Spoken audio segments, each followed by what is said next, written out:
Hello everyone, my name is Tadej Sakelšek and I would like to welcome you into Professor's Corner, where we are preparing all sorts of different materials for you. Today, I believe I prepared pretty interesting content and we have a position on the board which happened in the game between Gukesh and Keymer. Two young prodigies played the game in Prague chess festival, and this position happened after move 12, where black played move a6. Since we have an opposite side castling on the board, the key element of evaluation of the position and general choosing of a plan should be safety of the king. Gukesh, it's a very well-known player who is not shy from entering complications, and in this position he chose move bishop to d3. He completed development and basically now he will be ready to start some actions. However, this move bishop d3 is very provocative, as black now have all sorts of options available. Instead of bishop d3, perhaps move d5, closing off the center was a better option for white. After move like knight b8, then white will go h3 and simply advancing with his g-pawn. Unfortunately for black, move like g5, it is not very possible because white can simply sacrifice his knight, and after bishop g5, this pin on the diagonal become very unpleasant. White has different ways how to proceed with the attack. Of course, he must find a way how to include additional pieces into attack. For instance, he could be thinking, let's say, to include the rook from d1 to attack with a so-called rook lift. Maybe e4 followed by rook e3 and rook e3 could be one of possible ideas. Of course, advancing with the h pawn definitely it's a very serious option as well. On the other hand, black is not attacking the white kings yet, and he will need couple of time or couple of moves to organize his attack. However, this was not played. It was objectively the best option for white, but he decided to go for bishop d3. And I would suggest guys here to pause the video, try to think about the position, look for candidates' moves, and try to make decision on your own. When you're ready, then you just continue with the video, and you will see what was the best continuation. Young German player Vincent Keymer, probably after a long thought, decided to go for move g5. This was a very unfortunate move because it has weakened the position of his own king simply too much. Gukesh, fantastic attacking player, responds on attack by attack. He took on e5, knight e5, knight e5, rook e5 was played. As d takes e5 is simply not good because of the pin on this diagonal. White can perhaps play move bishop g3, and due to this pin on the d file, black is forced basically to move his queen away, maybe to e7, and then white can start building an attack with playing h4, and if black closes with g4, then h5. Then g4 pawn will be a long-term weakness. White will be able to bring his bishop to h4 if needed, and give this poorly placed bishop on g3 additional function. All in all, white is having, I will not say winning position, but great chances in the game. Rook e5 was played by Vincent, and then again Gukesh followed the rule to answer on attack by attack.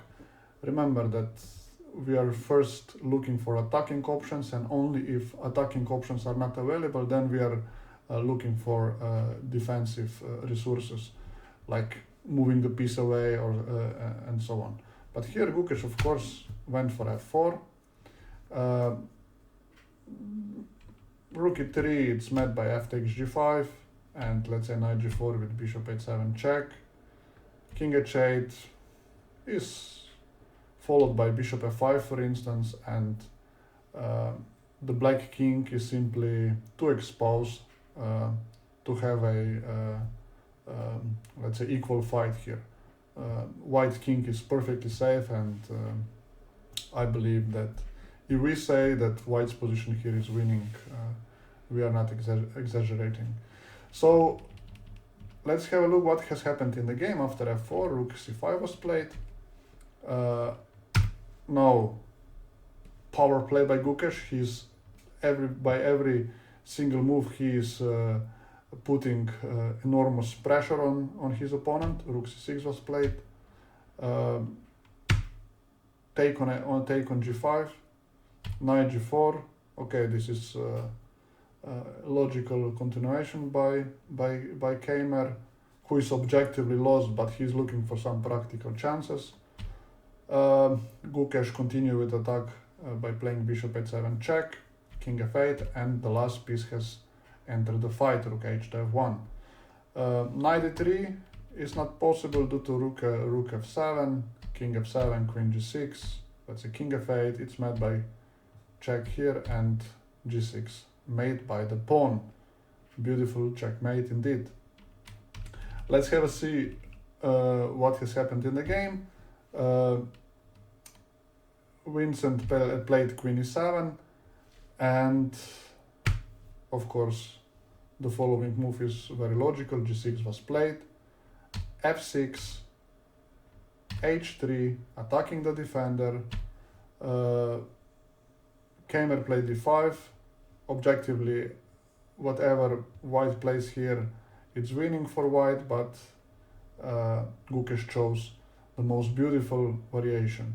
He took on g4, sacrificed his queen in order to simply, okay, not mate the opponent, but you can see that it's basically time to resign because the black king was simply too exposed. Okay, this has happened in the game. Now I would suggest to go back to the starting position, where where black has a couple of interesting options indeed. We mentioned that with the opposite side castling, the safety of the king plays the most important role in evaluation of the position. And if we take this into account, very logical, black has a couple of logical options here. He could of course be playing in the center, either playing e4, either taking e takes d4, and another option that he has is to push pawn to b5. That would somehow be I would say maybe the most logical, because we need to gain the initiative.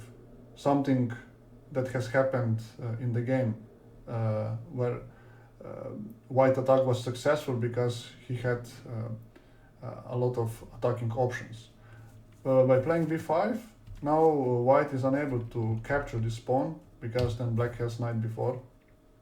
A takes b4, it's bishop b5, and d takes e5, it's met by rook a1 check. White must go to d2. You see now the pawn on d6 is not pinned anymore. Black can take d takes e5 with check, and you know, the position of the white's king is simply too weak. White is completely lost.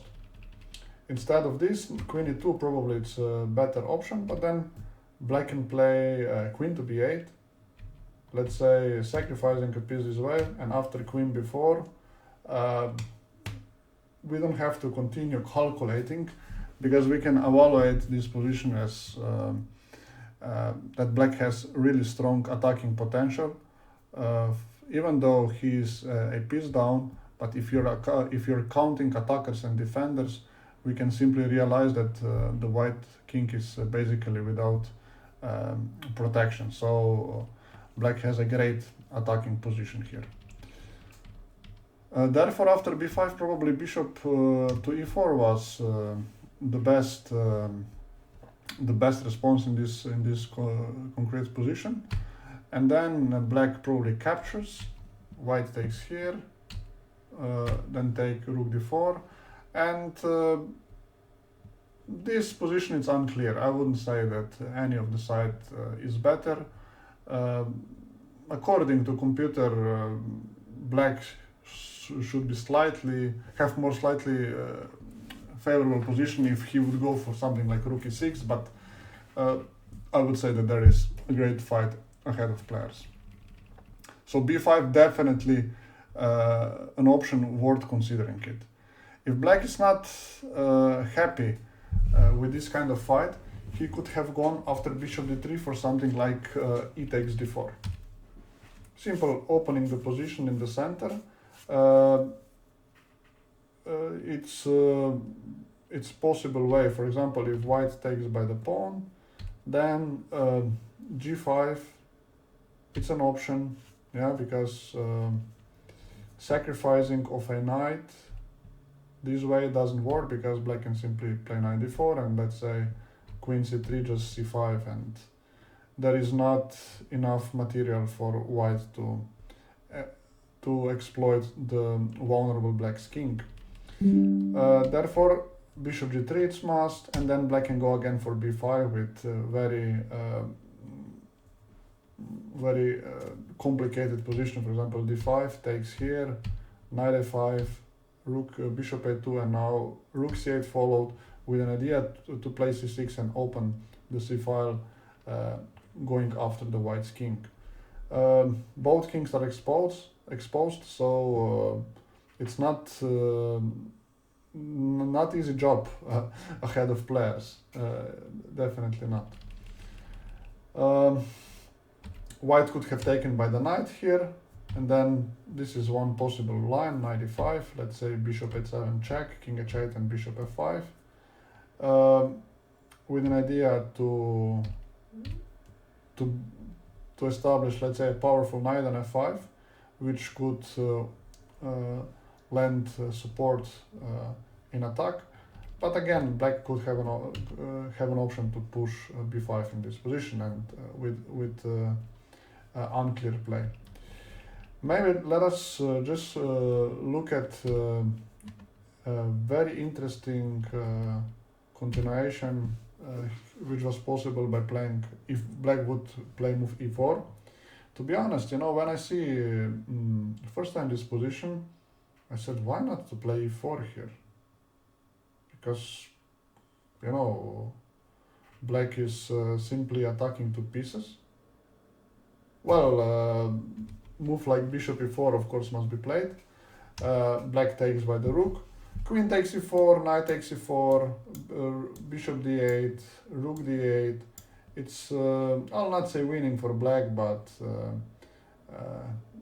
white is having some troubles protecting his own pawns. For example, rook a1 could be even answered by knight a5, and there is no way to protect this poor guy here on c4, so black is objectively close to be winning. But bishop f6 is the main continuation, and then black can simply go for queen to e8. This bishop on f6 remain under attack, so now white must make decision.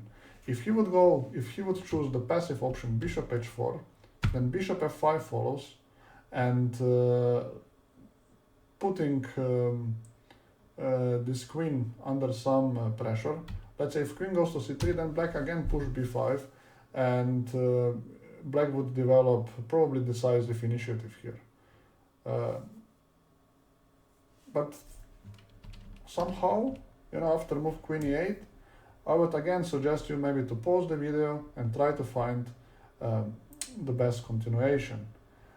Spend a couple of minutes looking for options, and don't forget, on attack, bishop responds by attack.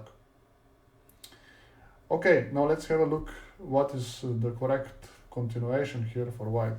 He must be playing move d5 and more or less force variation to follow. Knight a5, it's met by knight to d2, and now black has the only move, bishop to a4. What is the point? Of course, black is trying to attack both queen and the rook and exploit a tactical solution. Let's say if white takes queen e4, then black has wonderful knight b3 check. He will be removing the defender of this queen, and after king b1, just take knight e2 check, and after queen e4, black will be having extra queen and completely winning position. So after bishop f4, white must play something like queen to c3. Now bishop to d1, rook to d1. White is an exchange down, but two black pieces are under attack, so definitely there is still a room for white to keep on playing. Black should play rook g4, then takes here. b6 is important intermediate move, because if black captures the bishop immediately, then probably queen c7 could be played. So b6 is objectively the best. And after queen c3, g takes f6. You see there are simply too many weaknesses in front of black's king. White can maybe simply play g3, then slowly trying to improve his position, bringing maybe the knight to f5. If he achieves that, then definitely white's position it's better. Black probably must be looking for options like b5. So all in all, this position would be very, very complicated, would remain very complicated, and there would be really interesting fight ahead of players. However, unfortunately for Keymer, he in this position simply did not find the best continuation. He played move g5, and as you have seen at the beginning, he lost this fight in pretty nice way for white. So I would like to thank you for being here with me, and we'll see each other probably already after a couple of days. Thanks a lot, and bye bye.